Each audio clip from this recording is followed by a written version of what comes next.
For over 2 years, the conversation has been dominated by house prices.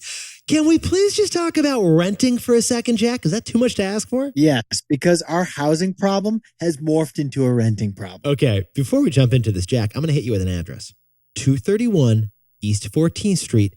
Not Jack's and my last rented apartment, but our favorite rented apartment. Right above the beauty bar, It was. right above the L train. Oh, yeah. I could hear the L train announcements all night. Next stop, Bedford. All right, it was us, it was Dave and our buddy Timmy, 4 guys and like a really big living room. We were there from 2011 to 2014. We had the biggest couch in the city. We did. It got stolen during Halloween. 4-bedroom apartment, $6,500 a month, $1,650 per person per month. We called it the Arena because everything happened there, but we hated the management company. The management company jacked up our rent $500 a year like clockwork.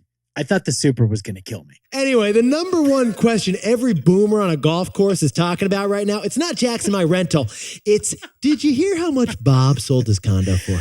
No open house, no contingent, No. $1 million over asking. Yeah, because Yetis, the pandemic turned the housing market into a housing crisis. People were like literally bidding on 3-inch Zillow pics. Because the pandemic house hype had people wanting their own homes. So demand annoyingly went up. But supply chain drama meant builders couldn't build new homes for everyone. So supply annoyingly went down. And now the Fed's jacking up interest rates. So mortgages are annoyingly more expensive. Add it all up, and the average home price in the second quarter in America was 40% higher than 2 years before. Which leads to the big question, and what is it, Jack? If people who can't afford to buy are renting instead, is that affecting rent prices? Well, besties, the answer to that big question is yes.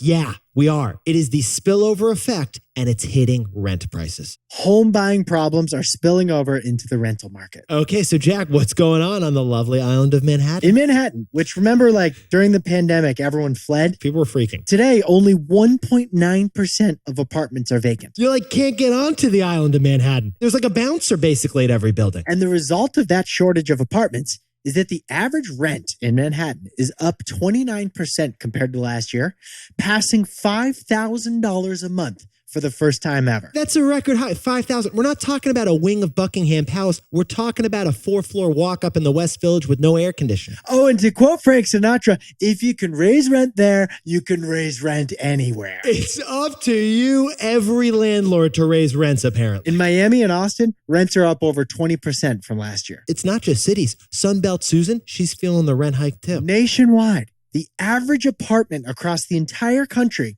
rents are up 15% compared to last year. Renting has gone up almost double the rate of inflation. And for the first time in this country, the average apartment costs over $2,000 a month. So, Jack, what's the takeaway for everyone in the housing market? The less local your landlord, the higher the rent hike. Yetis, the Hustle newsletter recently conducted an interesting survey of over 2,000 renters. It turns out whether your rent got jacked up in the past year depends on what type of landlord you had. Okay, let's say you've got a mom and pop landlord who has 5 units or less. A mom and pop landlord owns the building probably. They probably live in the building, so they fix the plumbing and the broken steps themselves. Well, only 57% of apartments owned by mom and pop landlords had a rent hike this year. Conglomerate landlords, these are the big corporations and the big investors that own 10,000 units or more. Well, 85% of apartments owned by conglomerate landlords had a rent hike this year. So 50% of mom and pop apartments,